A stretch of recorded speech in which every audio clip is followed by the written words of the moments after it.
Hello.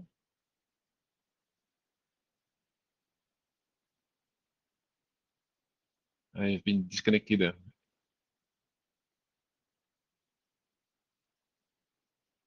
Anyone hearing me?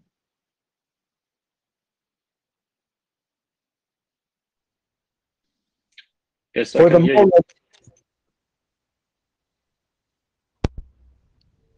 Yeah, we can hear you. Okay, but we can't hear the room now. Ah, so maybe we need to wait some time. Yeah. Thank you. Sure. They broke it all over again. Hi, Joel. Hello, Bruno. Can you will the system let you share your slides again? Yes. We got disconnected from the room at least. Yep. It says your sharing is getting started. Waiting for it there. You need to back up to the beginning. We didn't hear any, the room didn't hear any of what you said. Okay. So this is IETF 114 Spring Working Group. The session is being recorded, hopefully, both audio and video. This is the usual note well, so I'll skip it for sake of time. I'll try to be short. This is hybrid meetings, so if you are in person, you need to sign in using Meetecho, and you need also to use Meetecho to join the mic queue. And very importantly, you need to wear mask anytime. And if you are remote, nothing changed. Please make sure your audio and video are switched off to avoid noise. And that's all. Minutes, they are collaborative. Shopping is the main minute taker, but you can help. Especially if you have comments, you can check your name and comments in live. This is the agenda for today. We have a full agenda, so we're already 20 minutes late. So please stick to your allocated time, which include both presentation and comments. Otherwise, we may cut your presentation. If people have comment on the agenda, you can go to the mic. In terms of document status, we have two documents submitted to ISG for publication. First is the pass segment in MPLS-based segment routing network. And second is integration of network service header and segment routing for service functions chaining.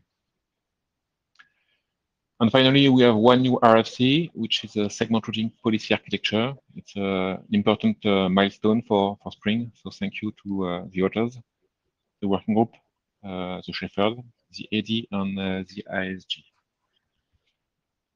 And that's all for the chairs. We can now move to Christian for circuit style segment routing policies. Do we need to...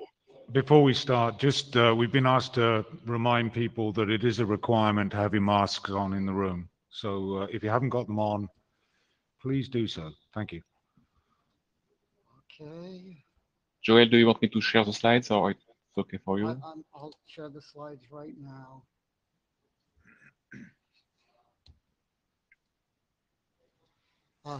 Bruno, you need to release things and I will start sharing the slides. Done.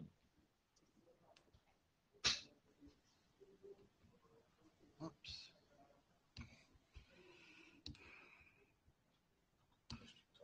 Okay, our first presenter, yes, Christian, go ahead. I will give you have slide control. Okay, thank you. Hello, everybody. This is Christian Schmutzer. I'm presenting as a representative of all the authors on the draft, and I will be talking about the circuit style segment routing policies. Sorry, I'm not sure if I can actually advance the slides. What? I can't, I couldn't hear. Maybe if you can do it for me. I can take it. Okay, sorry. We'll take control back and just prompt us when you need to change slides. Sure.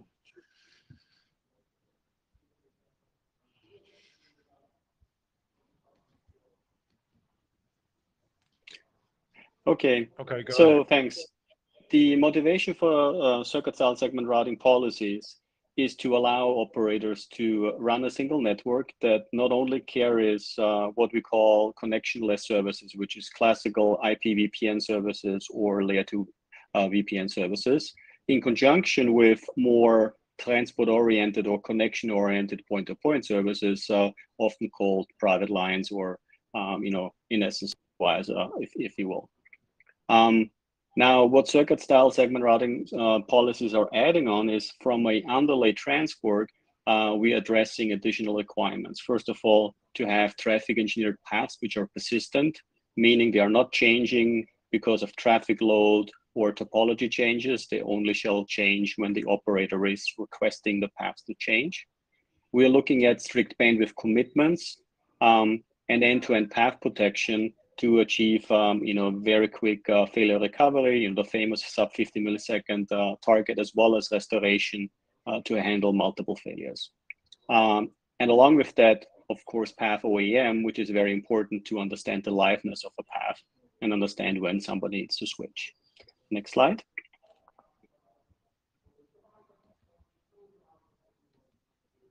So how do we address those requirements, and what are the characteristics of circuit style segment routing policies? First of all, we have a centralized path computation element in the picture that is responsible to get the path requests. And part of the path request is, of course, the requested bandwidth. And the path computation element will make sure that we have bandwidth management for all the links. And this is important because in a segment routing network, you don't have any RSVP that normally would have done that job for us. We're forming bidirectional constructs which are co-routed by associating a forward and a reverse segment routing policy together. And the persistent paths we are creating by using a list of strict hops of unprotected adjacency sits.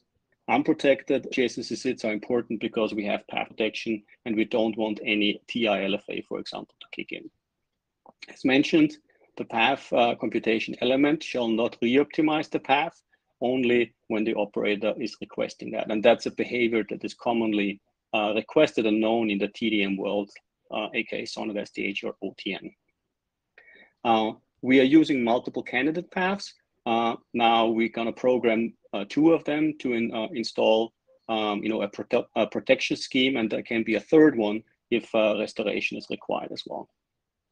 And STAMP is used to do loopback liveness detection or observation, if you will, and performance measurement. Next slide.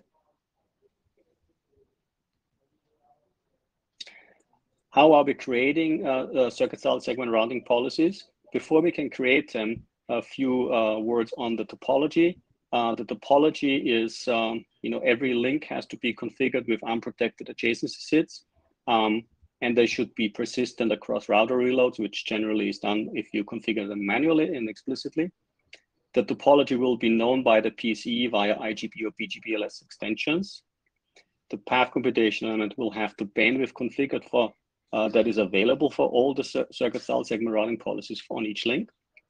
And there are per hop behavior guaranteed, guarantees, assumed or required so that the provisioned bandwidth on the link can be at all time assured to be available for circuit style segment routing. The endpoints of the policy are acting as PCC and will delegate the path computation to the PCE. The draft is outlining a bunch of attributes or information that will be included in the candidate path request. Important is, for example, the C bit in the bidirectional association object to force co-routing. We also have some bits in the LSB A object to enforce no local protection, but there's a dedicated draft that will cover that. and it is being discussed in the PCE working group. And we're using multiple candidates as for protection. I mentioned that. The path computation element is responsible for configuring or computing working in the protect path in a disjoint manner, and we're using the disjoint association for that, and so on and so forth. Okay, next slide. Next slide, John.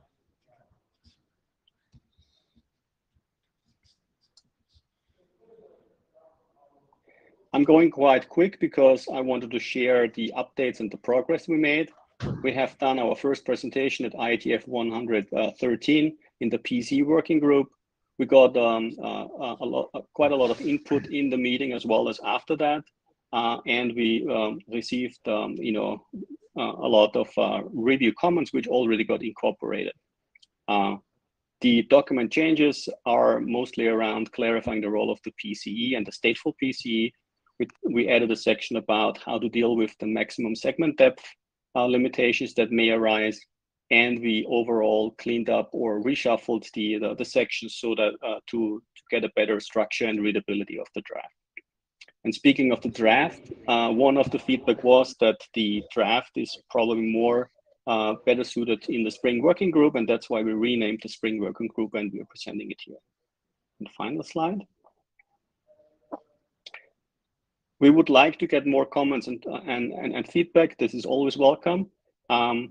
We think that we got already the document in a pretty good state, and that's why we would suggest the working group to do an adoption call so that this draft may be adopted by this working group. Thank you very much. Thanks, Christian. Nitzan, you were on the queue, but you dropped off. I don't know if you want to jump back on or whether you have a question or not. Okay, I'll assume not. Zengin, please go ahead. Oh, wait a minute. Nitzan, go ahead. One issue is that I'm not sure about how do we ensure protection with resource allocation and bidirectional thing. I mean, it seems to be addressed, but I'm not sure exactly how. I'd appreciate any elaboration on those issues. So maybe to cover the bidirectional. So we're going to use the bidirectional association to signal from both endpoints to the PC that those two SR policies belong together. And then it's the job of the PC to basically perform the path computation so that those both SR policies that are indicated to belong together are co-routed in a bidirectional, and co-routed manner, which I think is something that is already quite well defined with PCEP extensions. The protection, maybe I was going a little quick, right? So we have two candidate paths, the working and the protect. They will be signaled each as a request and each having a bandwidth requested as well. So when the PC is doing the computation and manages the allocations of all the path computation requests in the topology, it will allocate both the working and the protect bandwidth. So whenever we need to switch, the protect path is pre-programmed and already and has the bandwidth assumed or allocated from the PC perspective. Robin, go ahead.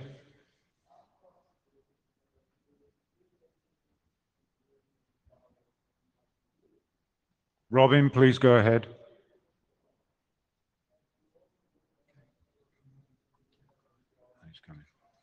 Can you hear me? Yes, we can hear you. Okay. In fact, several years ago, the similar work like OEM protection and bidirectional SR paths have been taken into account.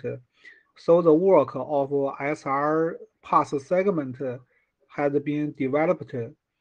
So in my opinion, I think this work has much relation with the existing path segment work. I wish the work can be taken into account in this draft, and also can do some of the combination work with the path segment. Yeah, I think this is This is a fair comment. Our draft, I think, is mostly focusing on the overall solution, how the co-routed and bidirectional computation and the paths are getting established. You know, establishing an end-to-end path segment as part of that. You know, I think fits in the picture. So we definitely can talk about how those two work items are aligning. Okay. Dhruv, please go ahead. My one query is, like even in this presentation as well as in the draft, the PC is used extensively. Is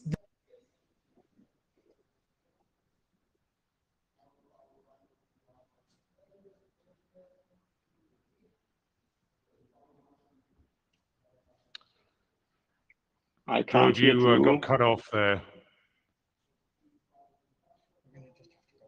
Okay, we're going to have to move on in the interest of time because we were late starting. So let's move to the next presentation. And any other questions, please take to the mailing list. Ryan, you're up. I've got your slides up.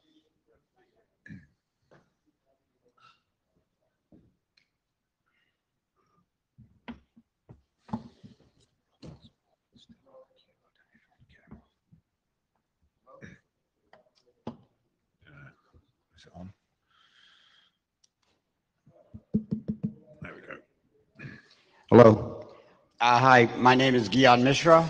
I'm with Verizon, and I will be presenting SR PMTU for SR policy on behalf of the co-authors. Thank you. Next slide. So some history as to how this draft came about and came into the Spring Working Group. So during the adoption of draft PCE PCEP with Shiping, a need for a Spring document was requested and confirmed by both the PCE and Spring Workgroup chairs. So with that, during that discussion of the adoption, during that adoption call, an IDR document for SR policy path MTU adoption. This topic had come up in April of 2020. A discussion was brought up by Ketan Tallur that the concept of path MTU for SR policy and its applicability should be first defined in the Spring Working Group. Should be first defined in the Spring Working Group before we introduce the signaling aspect into BGP. So as a result of the PC-MTU extension adoption call for PCEP path MTU extension was to maintain basically only protocol extensions. That was also as well requested for the IDR draft to just really maintain just the protocol extension details, while the SR policy path MTU definition and framework was to be developed in the Spring Working Group as a standards track document to ensure inter-vendor interoperability related to SR path MTU concepts and computation details. This topic came up as a critical issue to be addressed during the IDR workgroup adoption, as I mentioned, in 2020, and then the second time again during the PCEP extension for path MTU, due to the criticality of solving this topic and related to handling of fragmentation and fragmentation issues that could happen with an SR policy. Next slide. You have a lot of slides and very few times. Yep, thank you. So SR policy, so an overview here. So the motivation of handling the SR policy path MTU. So we got fragmentation avoidance by the SR head end to be aware of the SR path MTU associated with the SR policies, SR paths and policies. The ability to generate an ICM message at the head end if fragmentation is required, and then follow correct fragmentation procedures to ensure interoperability between implementations, and the ability for the SR policy as a path computation constraint to be added in a distributed model directly to the SR policy in CLI, or in a centralized controller method with a PCSDN controller as a constraint that could be pushed down by the PCE to the head end source node. Next slide.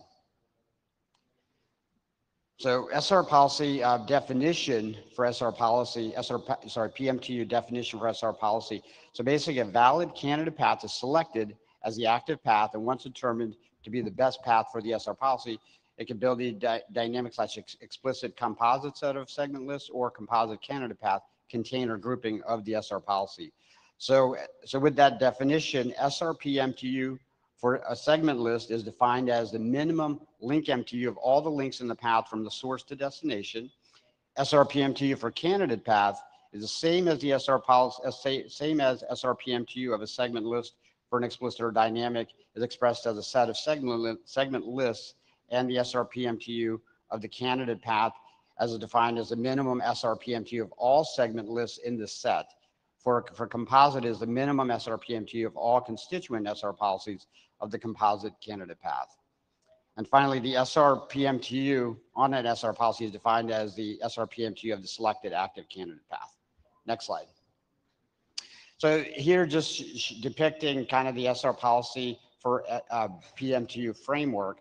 So in this example, we're showing an SDN controller. We have a path. So the SR piece, the centralized controller would basically push down via the PCE to PCC to the SR source node a constraint. So it would be an SR PMTU constraint that we're pushing down from the controller to the head-end source node, and that's with the BGP SR policy. So when that gets pushed, it would add that constraint into the policy to prevent fragmentation. As well as part of that framework, the link MTU collection would be done via BGPLS. Next slide. So the framework of SR policy for SR PMTU for SR policy. So with that framework, the SR PMTU path computation and how that would work for the variety of different paths. So a loose TE path would be the minimum SR PMTU of all ECMPs between the two nodes between ingress source node and egress destination node SID along an SRTE path. So that's basically the node SID ECMPs. So the next one is a strict TE path. So this here, it's a minimum link MTU of all links along the strict SRTE path. And then a mixed is a minimum SR PMTU of all ECMPs between the two node SIDs, and the link MTU of all link MTU of all links along the path indicated in the adjacency SID. And then binding SID TE path is the SR PMTU of the binding path is the same as the SR policy, except that it includes the associated encapsulation overhead for SRv6 with the outer IPv6 header and SRH and SRMPLS SID list that's pushed onto the stack. For TILFA, the SR PMTU of the repair path at the PLR node to the merge point is computed by the controller, which updates the head end with the new SR PMTU. So in that bypass loop, if there is a different MTU than the primary path, that path computation for the bypass loop is actually is sent back to the head end node for the bypass loop. Next slide. So this shows an example of kind of how this would work. So this is an example of a SR policy for loose path with the node SID. So you have the node SID on the ingress and egress PE, and here we have an ECMP. So to keep in mind that we're looking at, so this could be an N-way ECMP. You have many ECMP that are there with the prefix SID/node SID. So now here it's the lowest PMTU of all the paths of all the ECMPs. So if you see the path from left to right, it's got an MTU of 2000, but then you see the bypass loop has an MTU of 1500. So as with the computation, it would be the lowest. So here the lowest would be that bypass loop 1500. So now here the controller would basically push down the constraint of 1500 down to the SR head end node for the SR policy. Next slide. So this example is a strict policy example with adjacency SIDs. And in this example, what I'm depicting here is, if you see, it's similar to the last slide. So in the path along from left to right, you see an MTU of 2000 with the adjacency SIDs. And then along the bypass loops, you see an MTU of 1500. So in this example, what we're trying to do is so normally the path MTU would take, as mentioned in the previous slide, the lowest lowest path MTU. So in this case, the lowest path MTU would be the bypass path, the triangle path along the bottom, 1500. So that would be standard computation when the path MTU is computed. So now what we're doing here is we want to take the higher MTU. So we want to take that 2000 path from that ingress PE to the egress PE. So in this case, what we're doing is we're actually pushing a constraint, a path MTU constraint of 1800 from the controller to the SR policy on the head end source node. And we're pushing down 1800. So since that is our constraint that we want as a minimum, and that actually forces that green line. So now we're actually, instead of taking the default path MTU using the lowest, which is the triangle path, now we're actually, with that new constraint, we're actually taking that green line path from left to right. Next slide. So this example is a loose, so it's similar topology. So we got left to right, we got 2000, and then we have the triangle path 1500 along the other path. And this is, here is example of a mix. So you got prefix SID. So you take the prefix SID in the segment list, you have the prefix SID. So that's your first SID in the active SID in the SID list. And then you have an adjacency SID that you take along the path to get to the egress destination. So in this case, what would happen from left to right, you have the two-way ECMP here. Left to right, you got 2000, and then on the bottom triangle path, you got 1500. So it's the lowest of the path MTU along all the paths. In this case, it's 1500. So the controller would basically push down that constraint to 1500 down to the SR policy at the head end source node. What slide do you want to finish up? Okay, let's go down to the last. Do you have time for just one more? Go up one slide. Yeah, one more slide. Okay, thank you. So what I would like to ask the work group is if we could, if folks could review the draft, and we just want to get feedback. There are some critical components that we would like to get feedback from these spring working group experts. The three topics that we bulleted with the with the authors, co-authors on as that we had discussed. The first one that we want to get feedback on from the spring working group experts is the TI LFA, SRPM2 TI LFA computation and fragmentation caveats. So just to make sure we didn't miss anything, we want to make sure that we're really on target, and so really want to get feedback from the experts. The next one is the SRPM2 SRv6 source node encapsulation and fragmentation caveats. So, and the last one is SRPM2 binding SID path computation caveats. So much appreciated, and if and we'll take this to the workgroup mailing list, and I really appreciate the feedback. Yeah, I'm really sorry we don't have time for questions, but we're really short of time this time, and we want to let things keep moving. So thank you very much, and the next presenter will be up in a moment. Okay, thank you.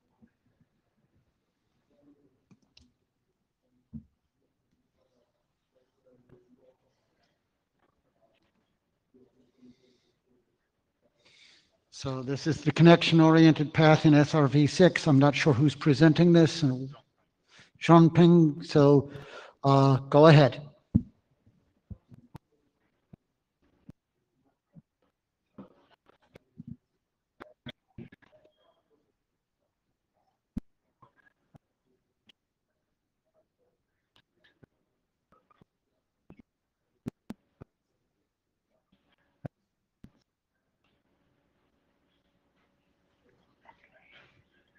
And this slide is about the motivation. We think that the exact name should be the connection-oriented hop-by-hop switching path in the SR6. The hop-by-hop switching is just the way that traditional MPLS does on its node, in which the label is locally allocated and swapped on each node. As we know that SR6 packets can contain a whole or partial nodes to do the strict or loose source routing. Thus, fewer status on each node would be needed.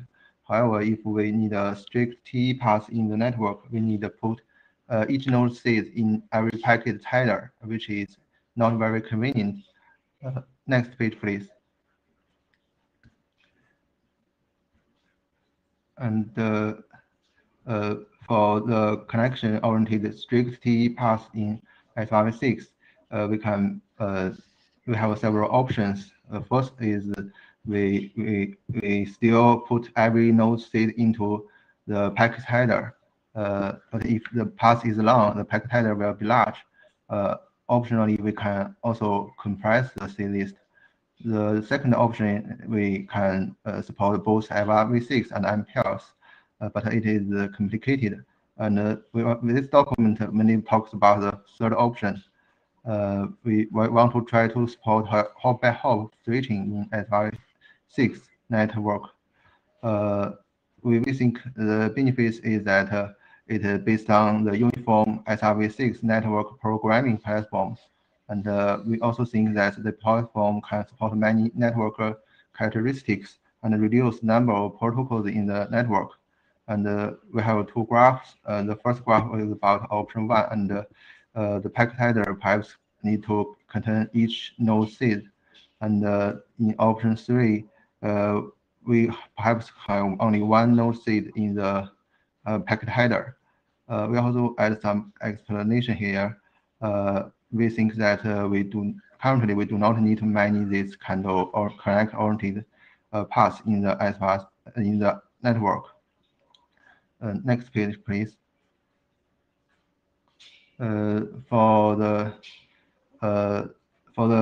forwarding on the data plan, we introduce a new set of seeds. On the data plan, it is easy to replace the label in MPLs with the seed in SRv6. In this document, we call it endpoint x cop d function. It should be supported on each node and contain an argument similar to a label. This is a graph. We can see that on each node, the packet header, the destination in the packet header is changed. Is similar to the label swipe, and we need these nodes to support the label mapping in the seed format. Next page, please. On the data plan, it is simple to introduce new seeds to replace the label in MPLs, but on the control plan, we also have two options. The first option, perhaps we can use a PCE server to connect to each node and communicate the labels for the path. And in this document, we also introduce another option, is to simulate the procedure of SVT in MPLs by using new control plan seeds in SRv6. We call it endpoint corpc function, which is also needed to be supported on each node, and it perhaps contains an argument similar to a label. At this step, we think that the label 0 is special. It is used for the confirm the path. We have the graph, and the node 1 is the head end, and the node 5 is the endpoint. The first node 1 will send a packet containing the endpoint corpc function with the label 0, and it is sent from 1, 2, 3, 4, 5 to confirm the path, and the node 5 will return a packet similar to the RESV in IETF. Next page, please. And we in this page we introduce the steps of establishing the path. The first step is we need the head end send a packet to node 1 to node 5, and it contains all the node seeds, and each downstream node will respond a label in the packet returned to the node 1, and they can establish this mapping table, but it is in the seed format. Next page, please. I think this is the last page, and thanks for listening. Welcome for comments. and contributions. Thank you.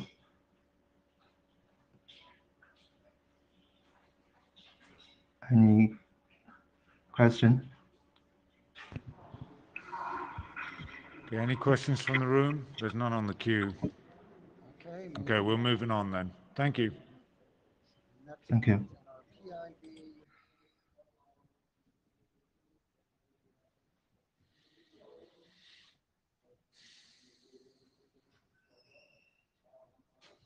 Okay, go ahead, Yusong. Hello. Yeah, we can hear you. Please go ahead. Yep. Okay. Thank you. Hello, everyone.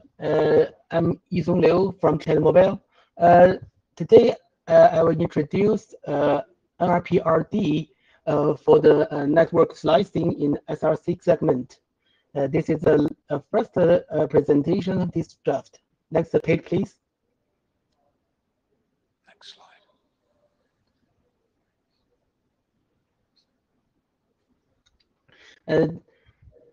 Firstly, I will introduce the background, and as we know, network slicing partition a physical network into multiple isolated logical networks.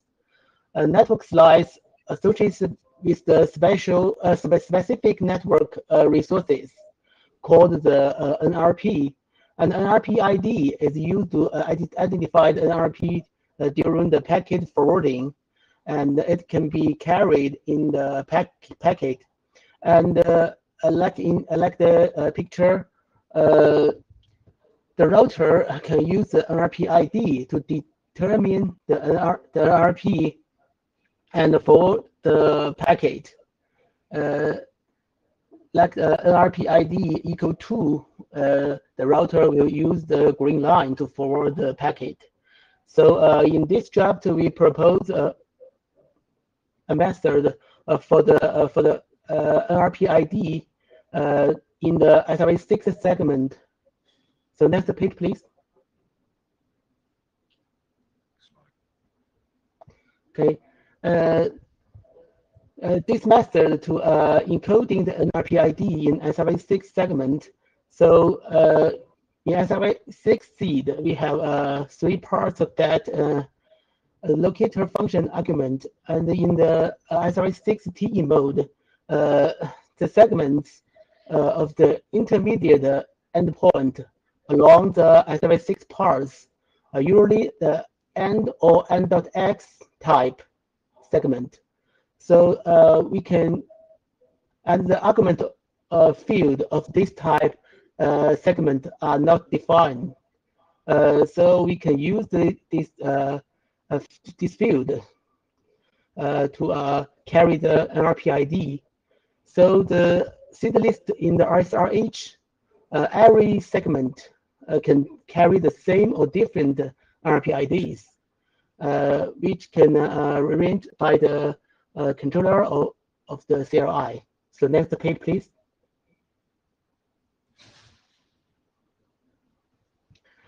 Because for the in the SRV6 parts, the SRV6 endpoint can look up the local seed table to extract the argument field to get the NRP ID.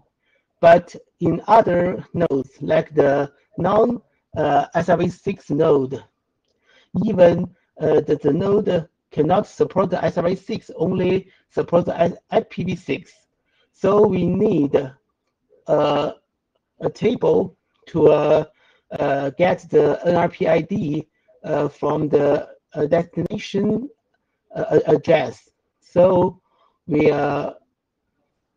should create and look up the slice prefix table here. So with the static configuration mode or the dynamic advertising mode, that means from the controller or the CLI to the router or from the BVPRS or the SGP to other nodes of the controller. And the protocol extensions will be provided in future versions or separate drafts. So this is the basic mechanism. So a slice prefix includes the prefix should be matched, and the second part in the encoding position in segment, we can get where we can get the NRP ID. So next page, please. So this is the RSPT that we will build the local slice prefix table in every node along the SRA6 parse. For the head end of the SRA6, we will write the NRP ID into the segment, and for the intermediate nodes, we get the NRP ID from the destination address if the nodes are not the SRA6 endpoint.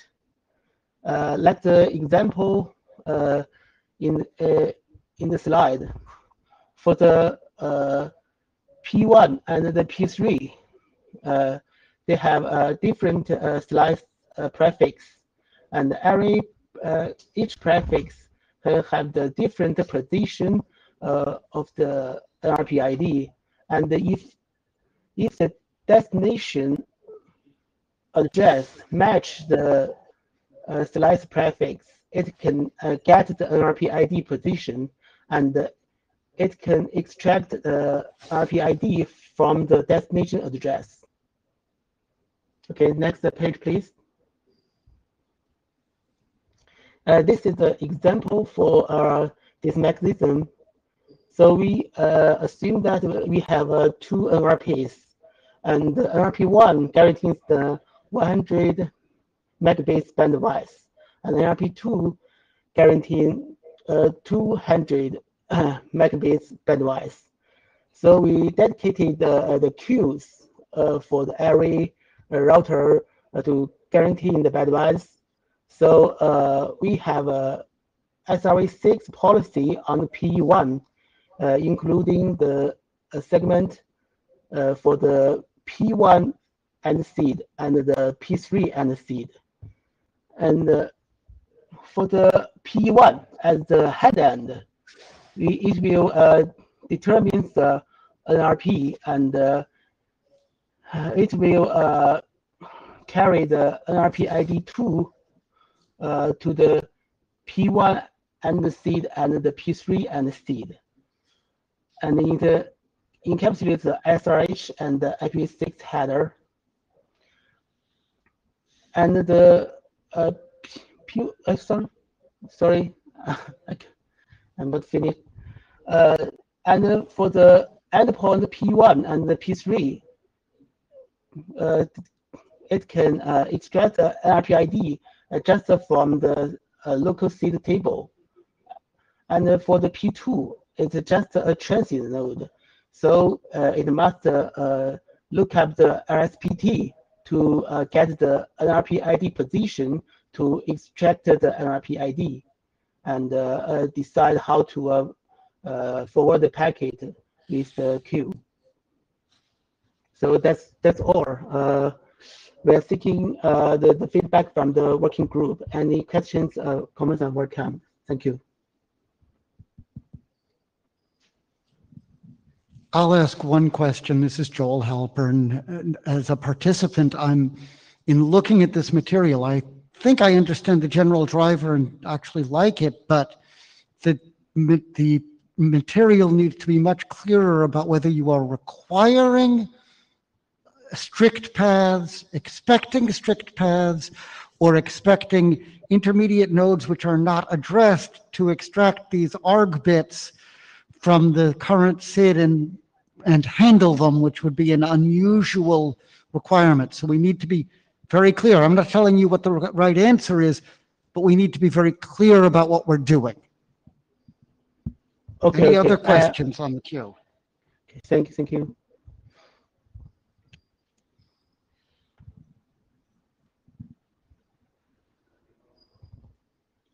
I didn't get my name on the list, but Darren Duke, Cisco Systems.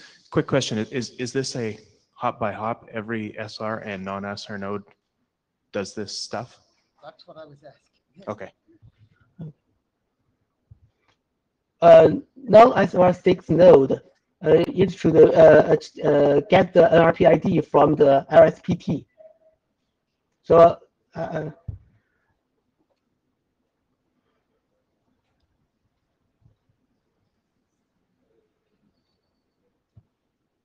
so thank you.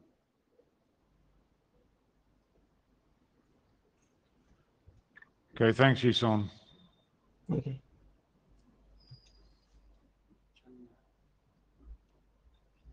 John Wei, do you want to go ahead? Hello, can you hear me? Yes, we can.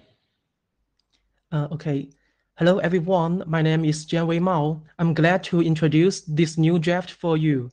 Generalized arguments of SRv6 segment. Next slide, please.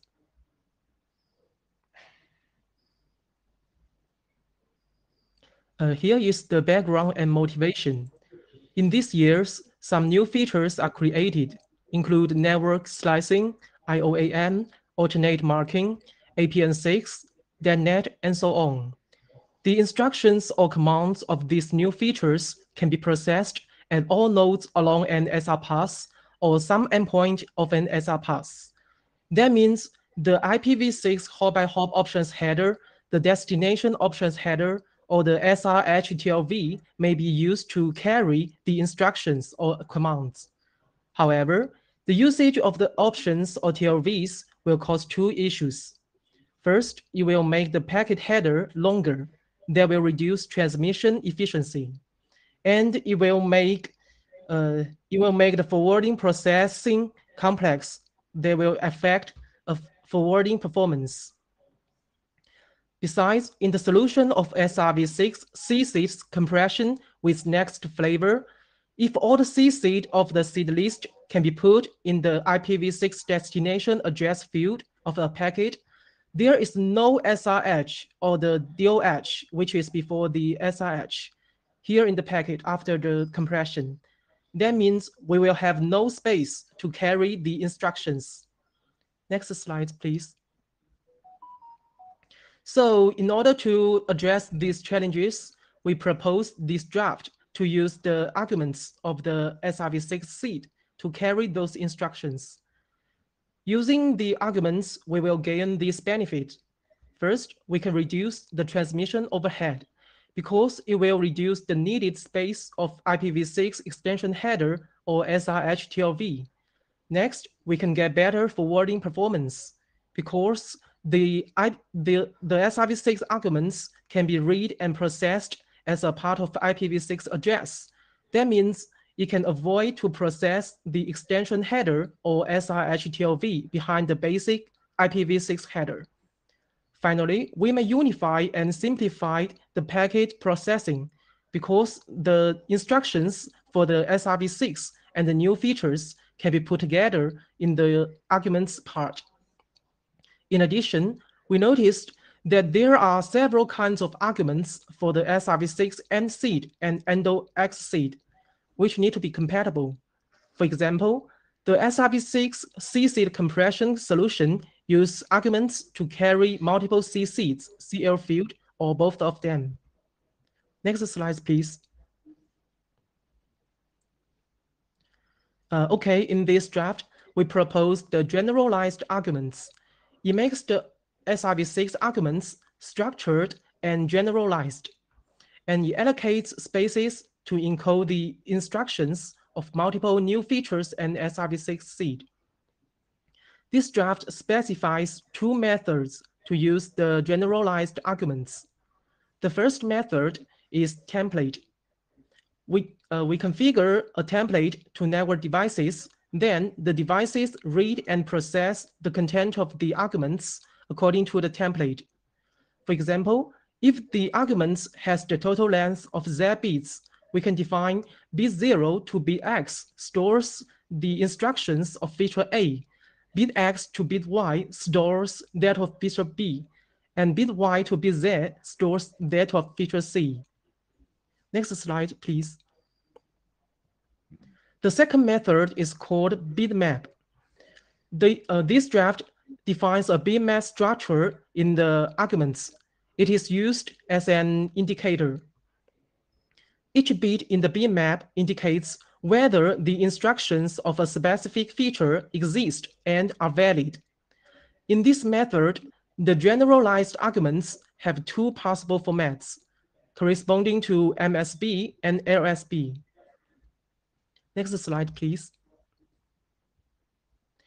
Moreover, this draft also considers how to interact with SRv6 C-seed compression solution.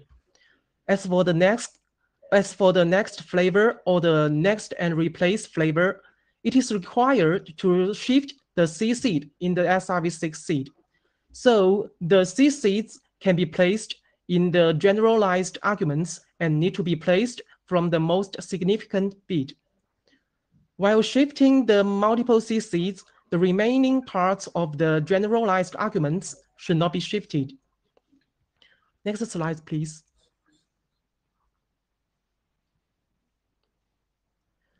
So finally, we believe there are something to be discussed and clearly defined in the next step. For example, which bit in the bitmap corresponds to which feature, and what instructions or fields of the specific feature need to be carried in the generalized arguments, and how long is the space of arguments that we need to allocate for a specific feature. At the end, welcome to give us some advice online on the mailing list or join us to make some contributions. Many thanks. That's all. Thank you. Thanks, Jianwei. I have a question myself as an individual contributor before I go to the queue. It's not obvious to me anyway what these features that you talk about are. You're kind of indicating that it's a feature, but presumably there's going to be more data. So for example, you talk about network slicing. Why do you need to indicate that feature when you're going to need more information than that to actually be able to do anything? You don't need to answer that now, but something to consider. The other thing to consider is potentially giving some example how the compression would actually work with this. So my concern would be for something like the next flavor, and if I've already used up all the bits for that, how I'm going to be able to do that. So just some things to consider. Kitan, do you want to go ahead? Thanks for your comment. In the draft, we have defined a new flavor to indicate that argument part is needed to be processed as a generalized argument. It is named as a structure argument flavor now. This point is now shown in the slides for time reason. Thanks for your mention. And about how to interact with the SRv6 compression is shown in the above page. Okay, Ketan, go ahead. Okay. So I have a concern with this notion of generalized arguments because there isn't anything of that nature based for RFC 8986, the network programming. Whether a SID has an argument or not, or whether it is valid or not, is determined by the SRv6 endpoint behavior definition of that SID. Mm-hmm. So if anyone wants to use arguments in a SID, there has to be a endpoint behavior definition which should precisely say what the arguments are or how it is to be processed. So I think maybe I'm missing something very fundamental or basic here. Okay, thanks for your questions. There isn't anything like a generalized arguments for that may be applicable for all SRv6 SIDs, basically. Okay, I guess you are question about how to know to process the arguments as an generalized argument. In this draft, we don't define a new behavior for this. We define a flavor to identify this SRv6 seed is carried one generalized argument, and and it is needed to be parsed? Sure. So you need to define, I mean, behavior flavor is like, I mean, I don't want to go into it, but you would need to define a new code point. Let me say that for SID behavior slash flavor, that is going to use generalized arguments. They do not apply to existing ones that are defined and let's say today. We can discuss further on the list, perhaps, if you have any query. Okay, thank you. Greg, please go ahead. Thank you. Greg Mirsky, Ericsson.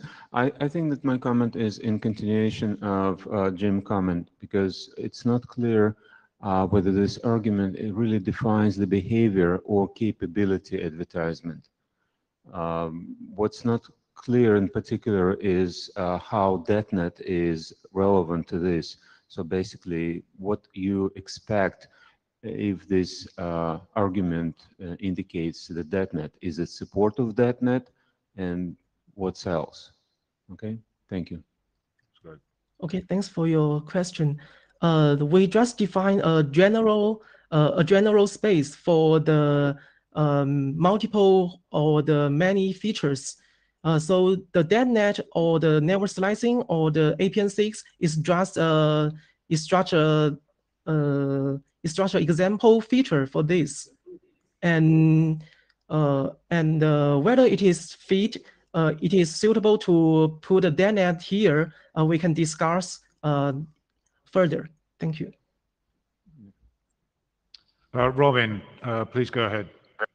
Okay, this is a quick reply about the questions. In fact, the arguments should be processed in the local node, but because the instruction to be processed by the specified segment, there can be multiple arguments for different features. So we need a template. We all need a structured arguments to be defined for this purpose. But we ask these comments, we should refine this draft to explain the use case more details. Okay. Thanks, Robin. Okay, Fan, please go ahead. Hi, this is Fan Yang from Huawei, and on behalf of the other co-authors, I present this redundancy policy for redundancy protection. Next, please. Yeah, here's some background of the redundancy protection. It is a generalized protection mechanism that and used in the context of the segment routing paradigm, and it replicates the service packet on the redundancy node. Shown in the figure, it replicates the service packet on the redundancy node and transmit the copies of the service packets from different destroyed paths, and transmit the first correct and eliminate the redundancy packet as the merging node. And to be clarified, the redundancy protection is triggered, is inspired by the DetNet packet replication, elimination, and ordering functions, but it is extended to provide protection functions to SR, to segment routing. And here mainly we use two draft to introduce this mechanism. The first draft was adopted by spring last year, introduced the redundancy seed and merging seed in data plane, and to specify the endpoint behavior. And this draft introduced the redundancy policy in control plane to instruct the multiple redundancy forwarding paths from controller to the redundancy node. Next. So what is the redundancy policy? It is defined as a variant of the SR policy and with minimum changes. So it inherits the main structure and most attributes of the SR policy. And the function is to instruct the replication of the service packet and assign the multiple redundancy forwarding paths. So we specify it in there are actually, it works in two scenarios, and the scenarios shown in the two figures below. The main difference between the two scenarios is that whether the redundancy, whether the head end node of the SR domain is the redundancy node or not. So if the head end node is the redundancy node, it means that there's no necessary to use the redundancy seed at the head end, so that it determines whether we use the redundancy seed or not. Next. In this picture, in this page that we used an example to explain the structure and the behaviors of the redundancy node. And in the figure on the right, there are three forwarding paths between the R node and M node. So we used the first two forwarding paths in blue as the redundancy node, as the redundancy path. So they are the seed list 1 and seed list 2 in the first candidate path CP1, and the third forwarding path in green is described in the second candidate path CP2 as the seed list 3. So in this redundancy policy that we introduce a new optional attribute at the candidate path level. So if we use the attribute is the flag. So we define one flag, the redundancy flag, to indicate the type of the candidate path is used for redundancy forwarding. So come back to the example here that if when the first candidate path CP1 is selected as the best valid candidate path for this redundancy policy, and this all the seed lists are used for, all the seed lists in this candidate path are used for the redundancy forwarding, not for the load balancing functions. So at the same time, the weight of the seed list is not applicable. And next.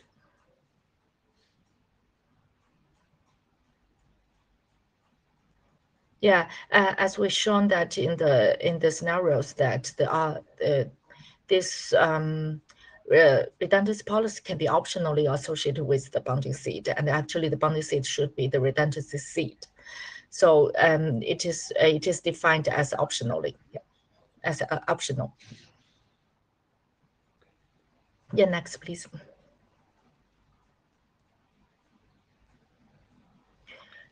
Here I list several draft and other actions that to make this function, make this mechanism complete.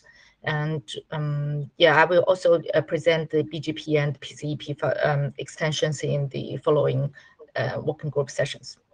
Next.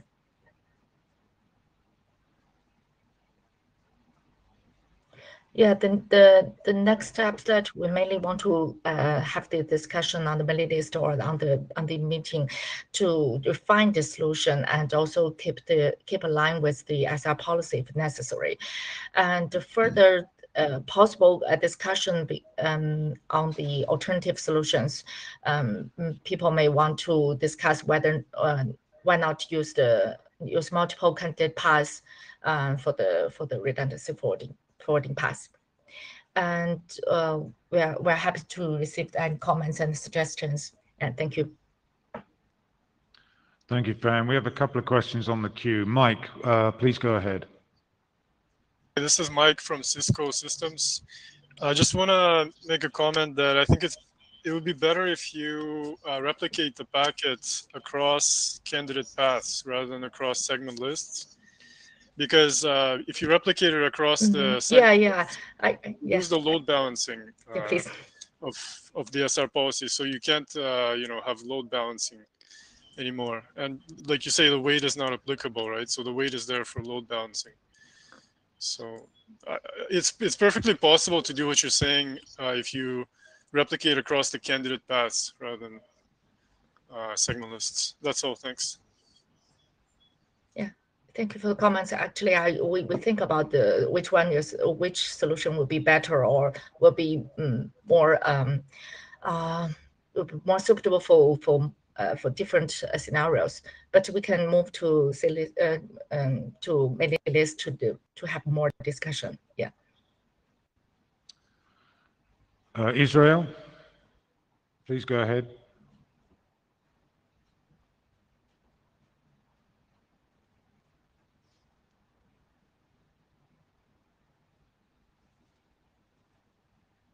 Israel, please go ahead. You're on the queue.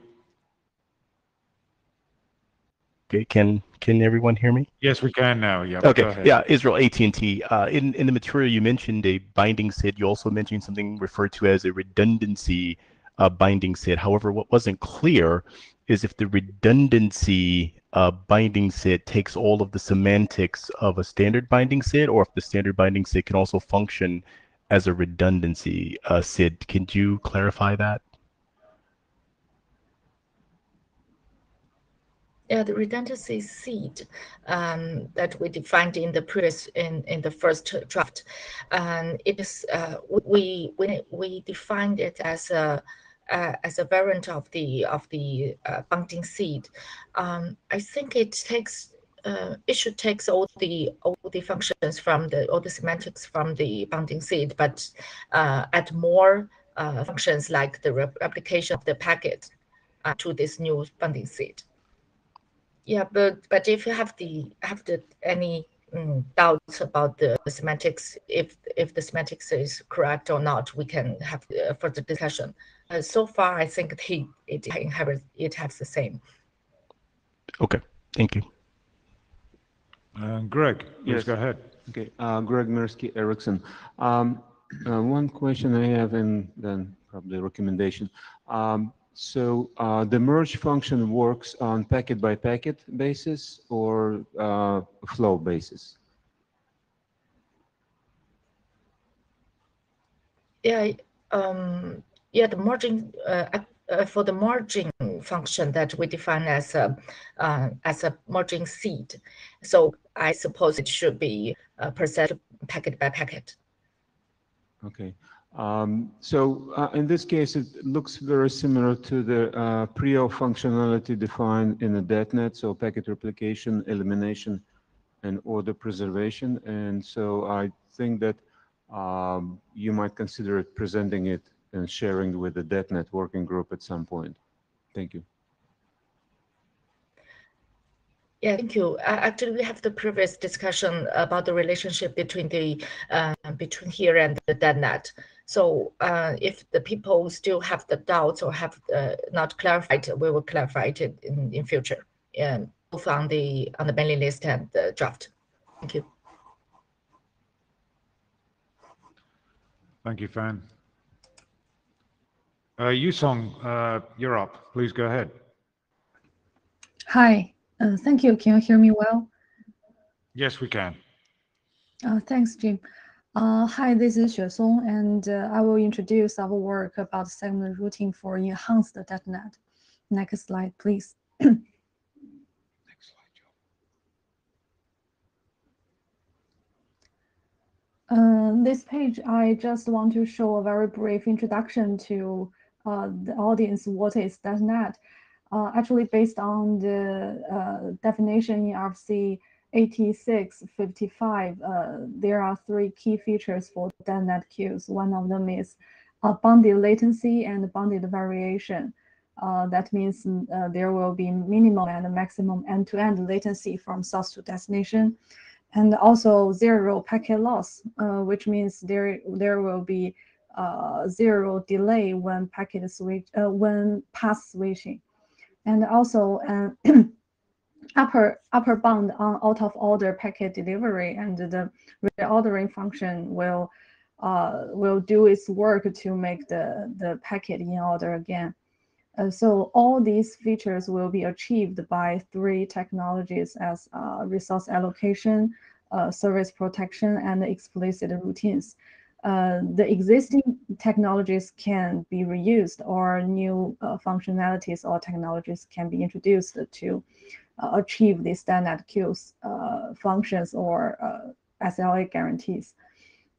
This document is to provide solutions for bounded latency with segment routing for DetNet. Next slide, please.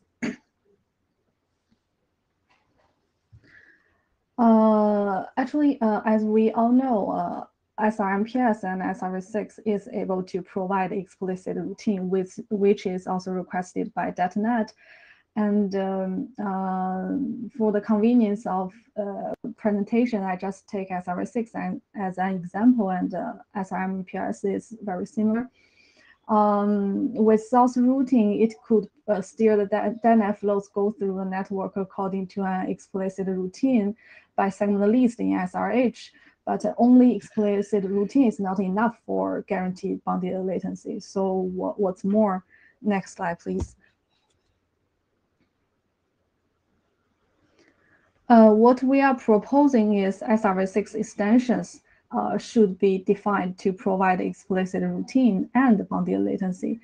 The basic idea is very simple. If we just indicate explicit routine along a path, if we can guarantee the bounded latency for each hop inside the path, the end-to-end latency can be guaranteed. So here we just use network programming provided by SRv6, which can give packet instructions in every node along the path to guarantee the bounded latency.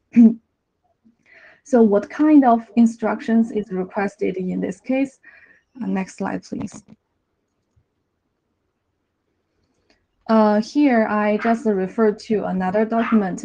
We have another document called bounded latency information, which is introduced for bounded latency function.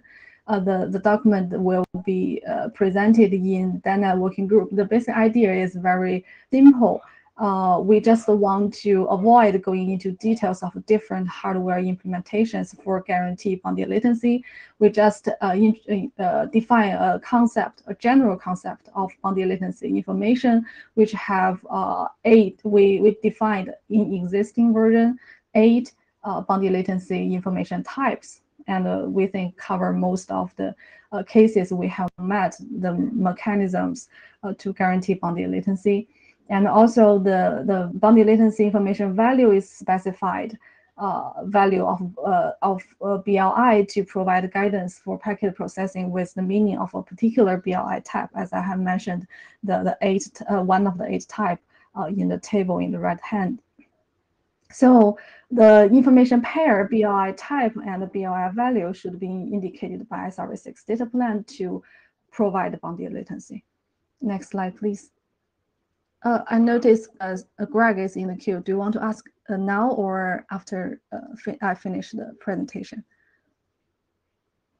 Go ahead, Greg. Okay, thank you. Greg Mirsky-Erickson. So can you clarify when you say guarantee, what particular technique you use to guarantee the latency or jitter or any performance metric value? I think here we try to go align with the definition in DetNet, because DetNet, in DetNet queues, the terminologies of guarantee, in my understanding, is to provide an expected bounded latency, which means that we know the maximum bandwidth and the minimum bandwidth from the source to the destination. You're right. So in DetNet, I think that there is no discussion of guarantee. The mechanisms discussed, TSN or pre-auth, improve or reduce certain behaviors, but they provide no guarantee. Actually, if there is no guarantee, only time division multiplexing can provide a guarantee. In a packet multiplexing, I believe that we have no guarantees. if there is no guarantee, there is no meaning to mention that we can expect a particular value of the maximum or minimum of the latency.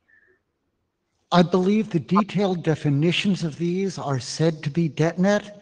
This clearly will not advance until the dependent DetNet stuff is adopted. And so we'll leave it to DetNet to debate the exact way to describe these various properties because it's their space. The only question for Spring would be how to indicate DetNet properties in a Spring segment list. Okay. Yes, I agree. You may continue. Yeah, thank you, Joy. I agree. I think the definition of the terminology or the meaning of the terminology, we can leave it to DetNet. And this page, I just want to summarize the ideas from the previous slides. Bounded latency information is used to guide forwarding in a network device, which could be initiated in SRv6 data plan, for example, also similar as MPS SR data plan. With the characteristics of segment routing, the bounded latency information could be coupled with the explicit path to provide the latency guarantee in each hop, or both it can be node or adjacency indicated by the segment list. In order to achieve this, in this document, we've introduced two new variations of end.x seed. They are defined for DetNet bounded latency, which are called end.x BL and end.x BLI. The main difference of these two seeds is whether to carry BLI explicitly in the encapsulation. For end.x BL seed, it has two meanings. One is to identify an interface or link, just like the normal adjacency seed. The second meaning is to identify the information pair of BLI type and the BLI value on the interface or link to guarantee bounded latency. So there will be multiple end.x BL seeds for one adjacency in order to differentiate different BLI type and BLI value to guide the packet forwarding. And another variation is end.x BLI seed.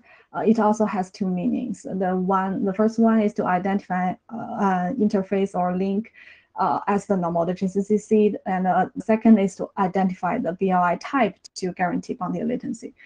In this case, the BLI value will be carried in the encapsulation of the SRv6 packet. Now, there are three possible options have already been defined in this document. The first one is the arguments in the end.x BLI seed, and the second one is SRH-TLV for BLI. Will be used together with end.x BLI seed. And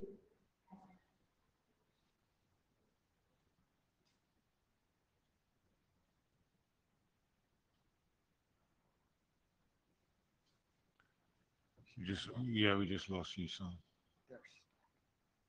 We just lost you briefly there, you Song. how about okay, now? You're back. Go ahead.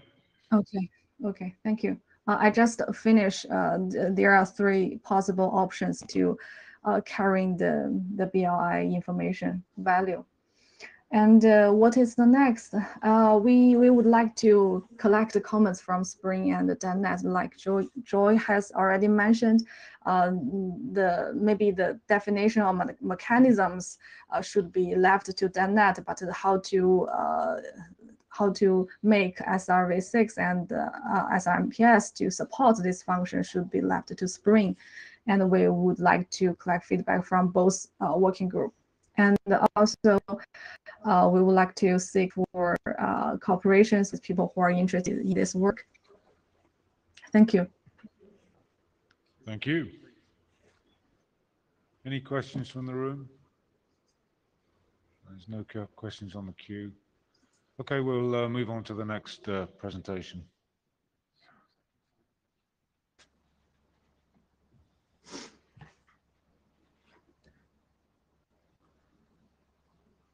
Okay, Hao Li, please go ahead.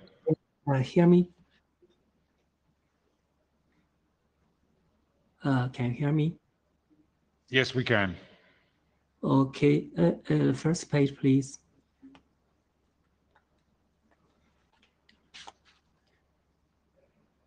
Hi, this is Yiho from H3C, and I'm going to present these two drafts on behalf of the authors.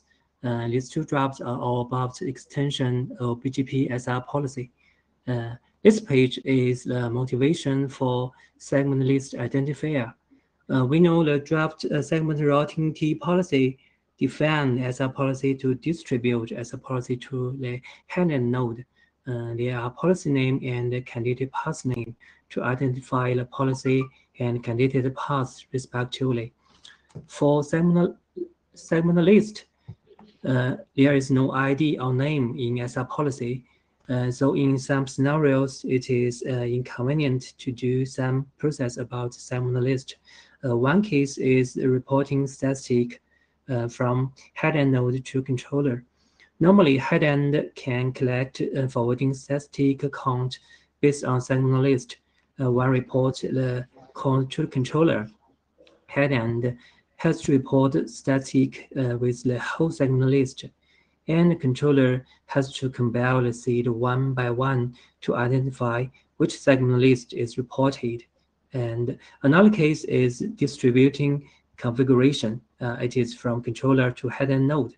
In addition to distributing policy through BGP as a policy, the controller also distributes configuration through netconf. The procedure is similar. The whole segment list has to be carried. In these cases, identifier of segment list may be helpful. Next slide, please.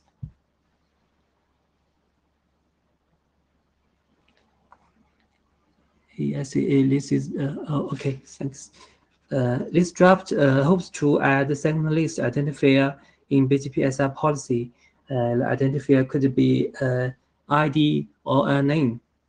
Next slide.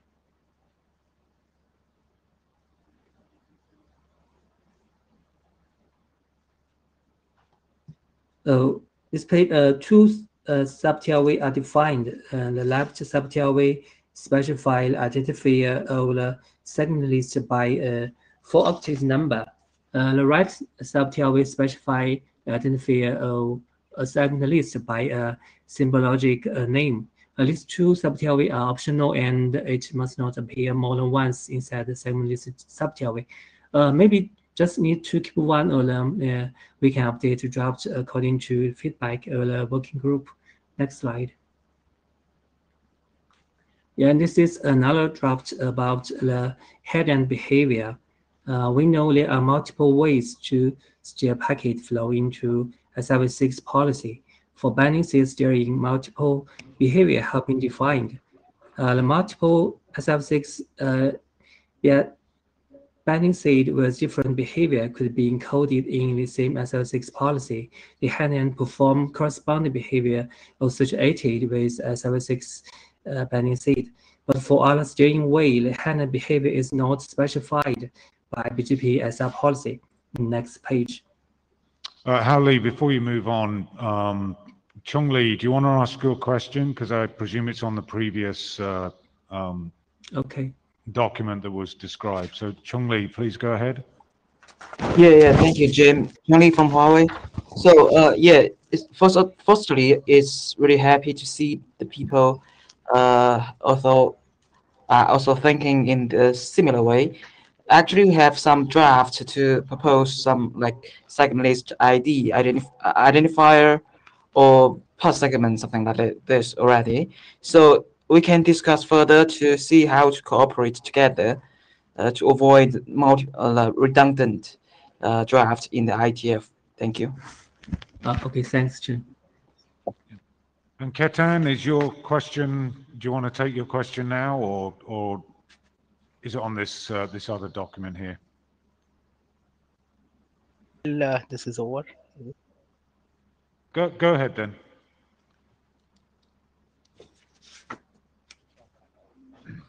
Go ahead, Ketan. Wait for the presentation to get over. Okay, fine. Hao Li, please continue. Okay, please, next slide, please.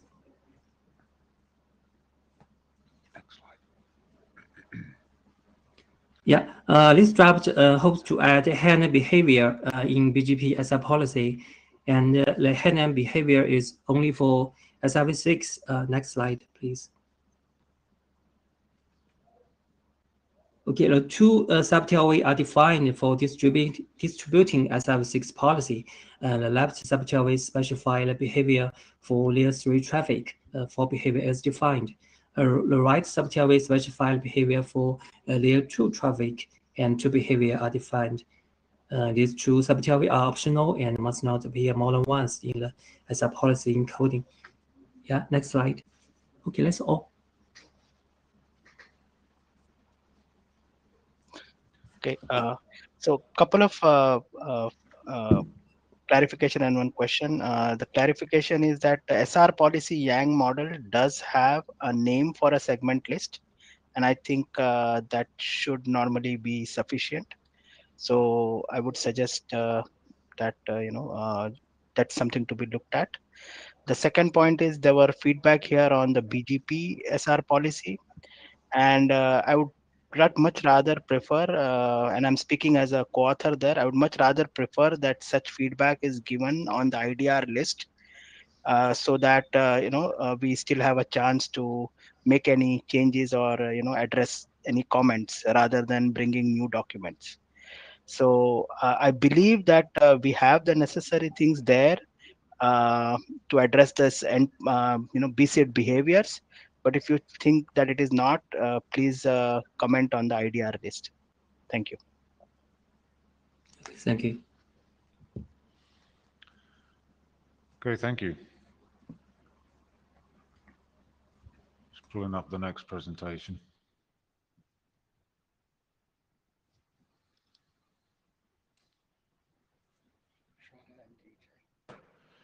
Okay, Shraddha, please go ahead.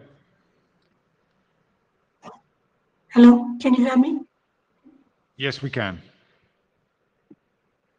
Okay, this is Shraddha Hegde from Juniper Networks. Myself, along with Dhananjay, will be presenting this draft on problem statement for inter-domain intent-aware routing using color. Next slide, please.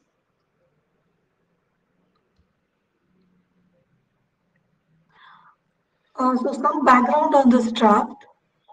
So we had a seamless SR problem statement in Spring Working Group and another draft BGP card problem statement in BEST Working Group.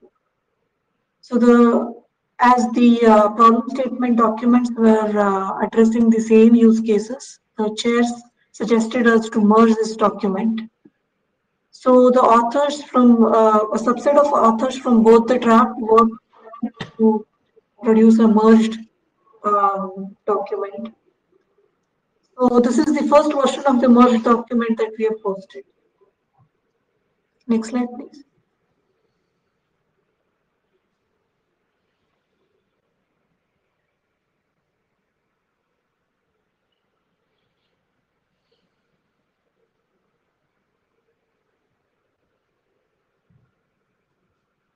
Go ahead.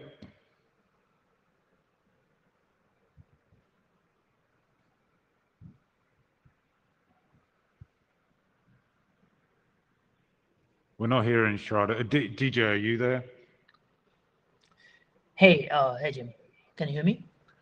Yeah, do you want to take over because we're not hearing Shraddha here? Okay, sure.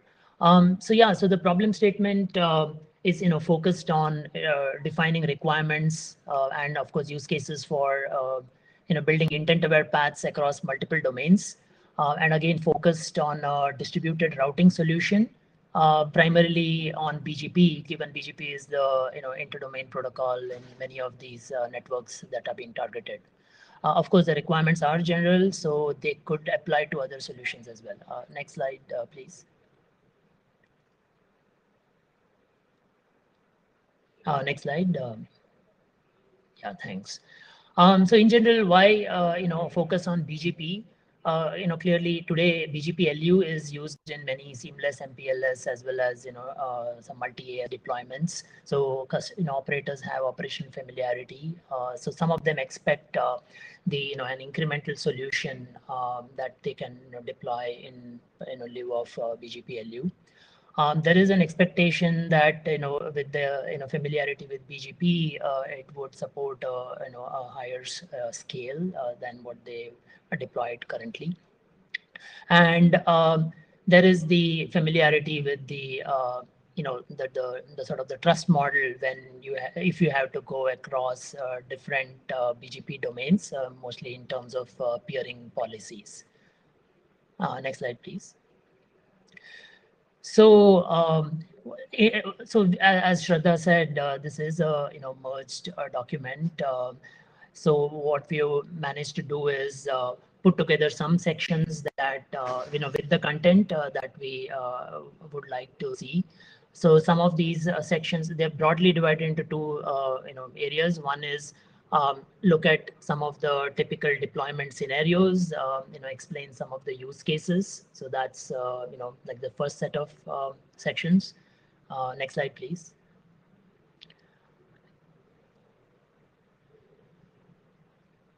And then given that there is already a set of solutions, including the SRTE solution that's been standardized and deployed by the Spring Working Group and supported by multiple implementations.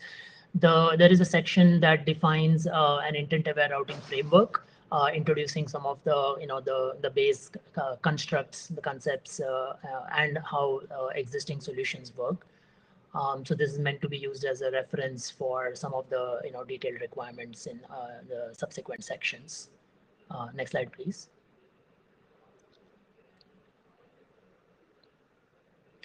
Then we go into some details, in terms of the technical requirements.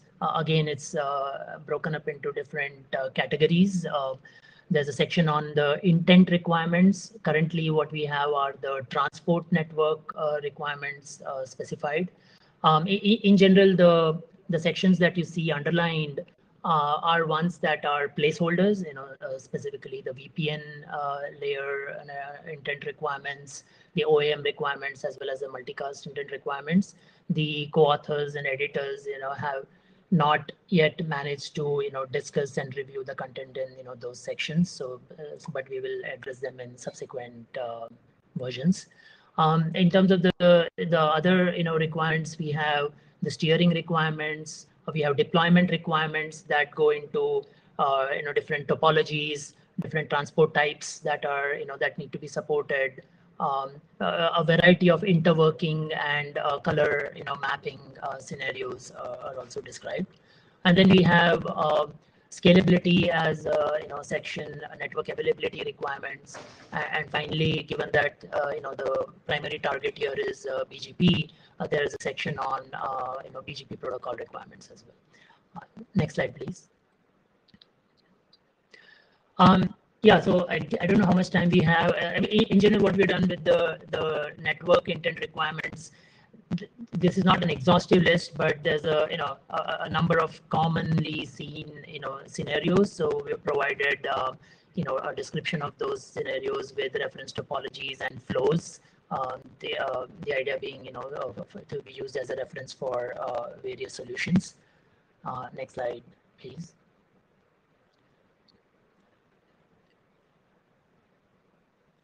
Again, when it comes to steering, we start with the baseline that existing solutions like SRT support. We added some more detail on fallback in terms of things like ordered fallback across multiple intents, the granularity of fallback schemes, and so on. And of course, the requirement for steering to be supported for all services. Next slide, please.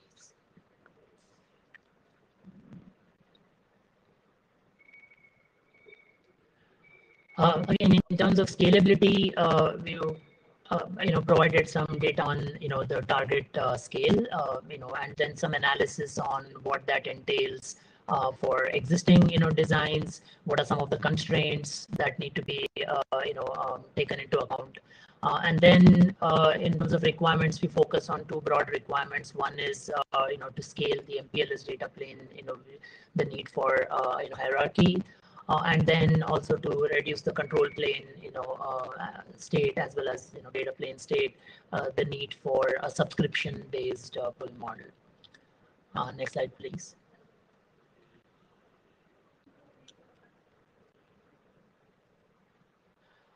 So we have gotten some good feedback already after publishing this first the 0.0 version. We do request more folks to review and provide their comments. Thanks to the ones who've already done that, and thanks also to Joel and Jotaro for guiding the merge effort. Given the time we spent on this and the the content and the quality of the document, we think it's in a good shape to be adopted by the working group. So we request the working group to do that. Thank you.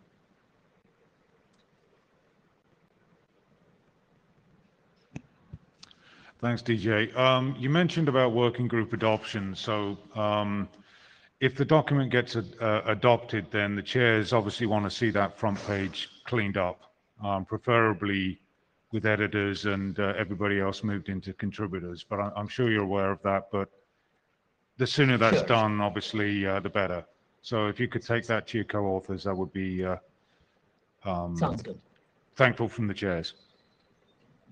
The other thing I will just remind all the participants is that the technical work on how the heck to do whatever it is that meets these requirements is in the IDR working group, not the Spring working group.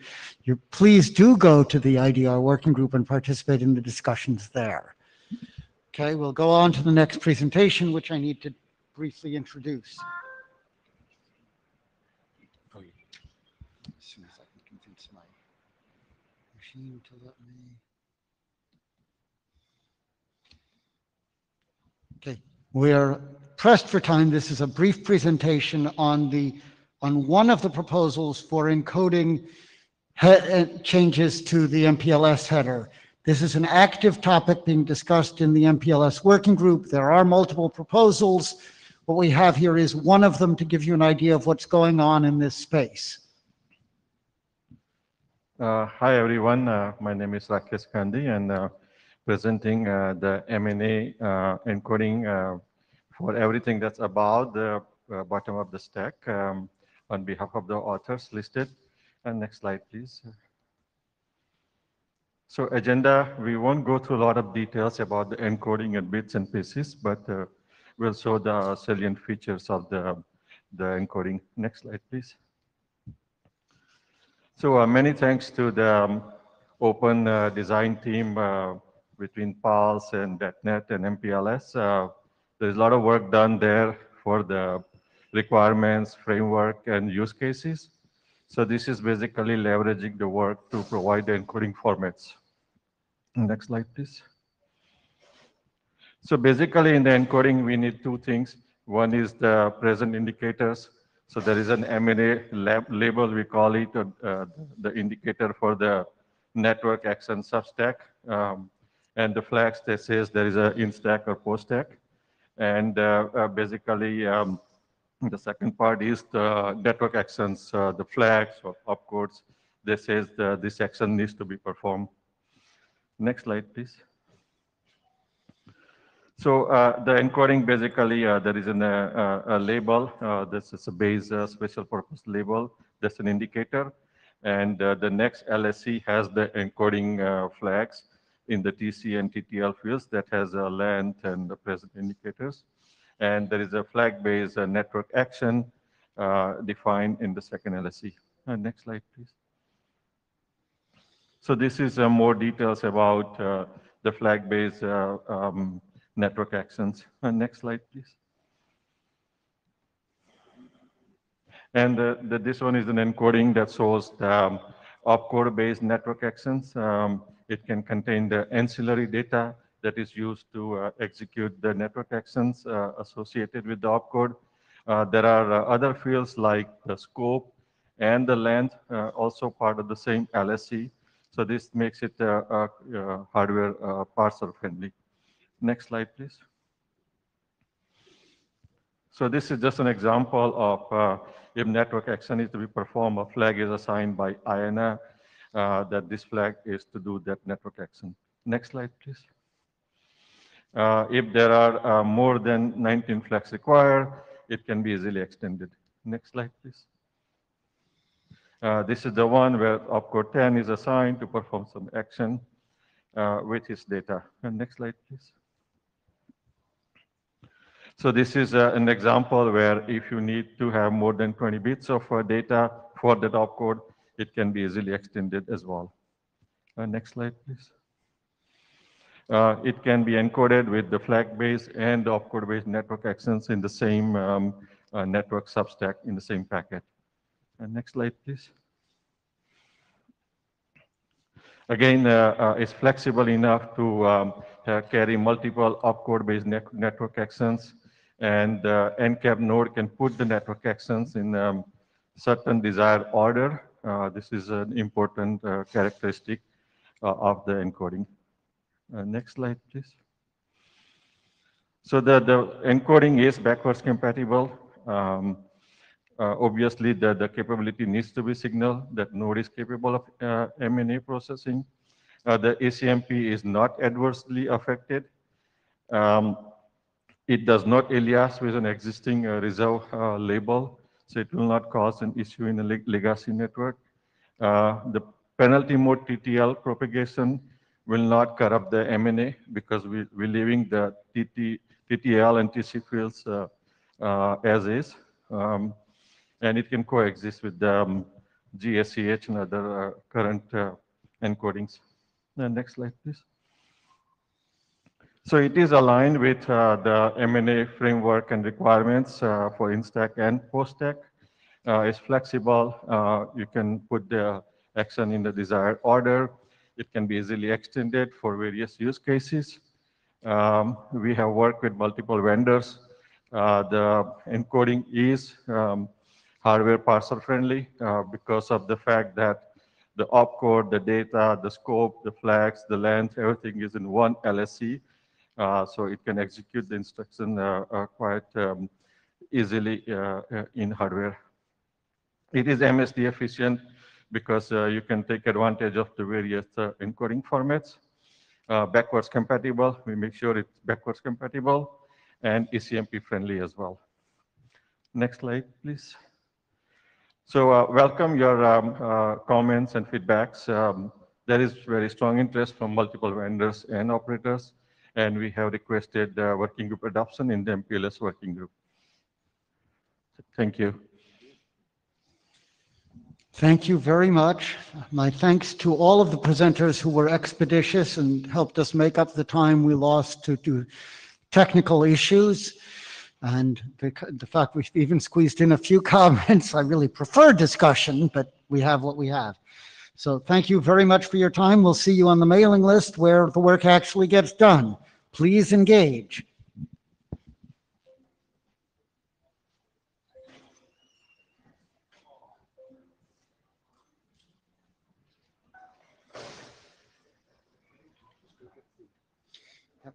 I'll take a minute and then I'll be walking around.